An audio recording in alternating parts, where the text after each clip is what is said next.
Assalamualaikum warahmatullahi wabarakatuh. Alhamdulillahillazi anzala ala abdil kitaba wa lam yaj'al lahu iwaja. Asyhadu la ilaha illallah wahdahu la syarikalah wa asyhadu anna Muhammadan abduhu wa rasuluh. Allahumma sholli ala Muhammad wa ali Muhammad. Allahumma sholli ala Muhammad wa ali Muhammad. Qala Allah Ta'ala fil Qur'anil Karim. A'udzu billahi minasyaitonir rajim. Bismillahirrahmanirrahim. Ya ayyuhalladzina amanu taqullaha haqqa tuqatih wa la tamutunna illa wa antum muslimun. Sadaqallahul azim. Pertama-tama dan terutama, marilah kita bersyukur kepada Allah Subhanahu wa taala yang mana telah memberikan kesempatan kesehatan kepada kita semua sehingga kita bisa hadir dalam melaksanakan suatu taklim. Mudah-mudahan Allah tetap beserta kita. Dan tak lupa juga salawat dan salam atas junjungan kita Nabi besar Muhammad sallallahu alaihi wasallam. Allahumma sholli ala Muhammad wa ali Muhammad. Allahumma sholli ala Muhammad wa ali Muhammad. Sebagaimana yang telah saya janjikan akan menjawab semua pertanyaan yang datang dari penanya, saya akan jawab semuanya.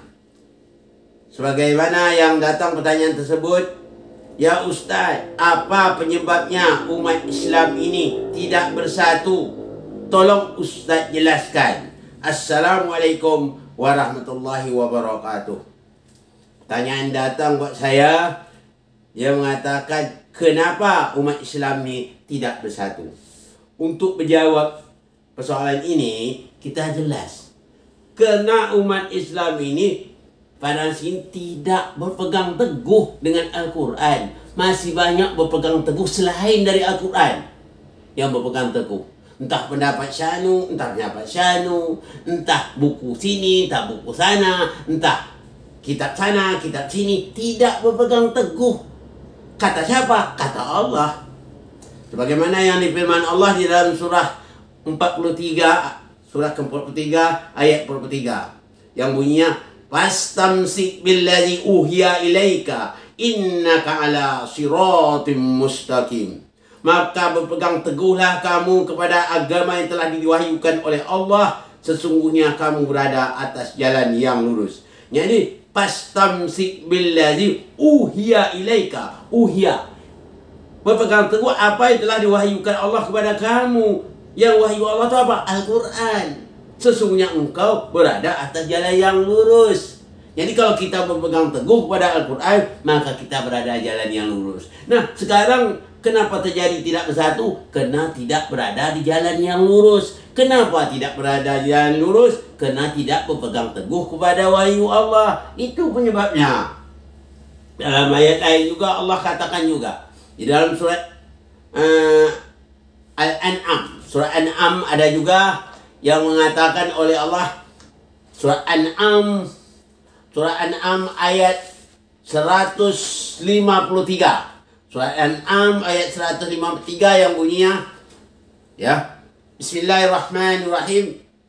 Wa anna hadza sirati mustaqima fattabi'uhu wa la tattabi'us subula fatafarraqu bikum an sabilihi zalikum wassakum bihi la'allakum tattaqun.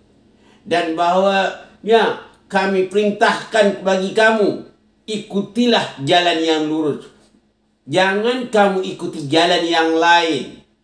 Ini jalanku yang lurus, ikutilah dia. Jangan kamu ikuti jalan yang lain. Kalau kamu ikuti jalan yang lain, nanti kamu berpecah belah, bercerai-berai. Demikianlah nasihat Allah kepada kamu agar kamu menjadi orang takwa. Jadi Allah katakan, ini jalanku yang lurus. Apa Al-Quran ini? Jalan lurus. Setelah itu apa? Yang kita ikut Rasul itu. Rasul beserta ahlul baitnya. Memang kata Rasul mengatakan, nanti ku tinggalkan dua pusaka, Al-Quran dan itrahti. Al-Quran dan ahlul baitku, kata Rasul. Kamu tidak akan bercerai-berai. Kamu tetap menyatu nanti. Kalau kamu berpegang itu, kamu tetap menyatu sampai kamu bertemu dengan aku di surga nantinya. Nah, jadi kita, apa penyebabnya? Kena terjadi berpecah belah. Kena kita tidak berpegang kepada Al-Quran dan tak berpegang dengan sunnah yang dirawikan oleh ahlul bait Nabi. Itulah penyebab utama kita tidak bersatu. Ya, semuanya ada apa? Timbangan, ya. sesuatu itu ada timbangan.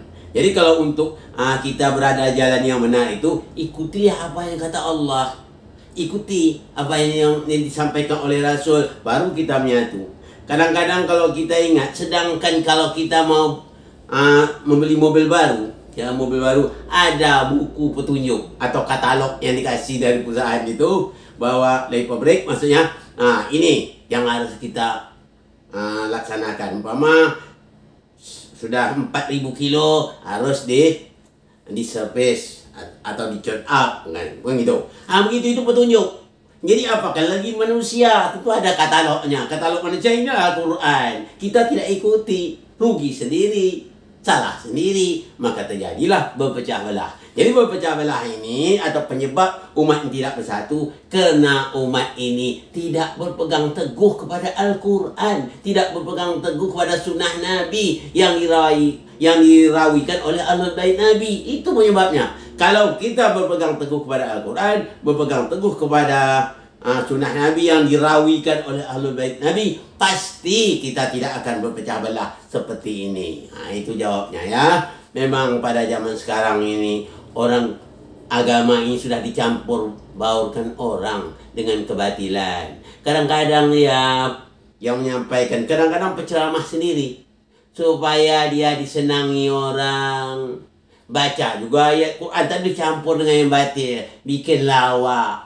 Untuk apa lawak? Supaya orang ridho dengan dia, orang senang dengan dia, banyak pengikutnya, ya, berjuta-juta pengikutnya. Dia tak peduli, sudah jelas Allah larang, dia tidak peduli, ya. Walaupun Allah tidak ridho, yang penting manusia yang ridho. Itu maksudnya dia bikinlah lawak-lawak lucu-lucu, maka banyaklah pendukungnya. Ya, banyak pendukungnya, dibantu lagi iblis, ya kan gitu. Jadi oleh sebab itu kita jangan seperti itu. Kalau kita mau selamat, ikuti Allah dan Rasulnya, pasti kita selamat. Jangan ikuti hawa nafsu.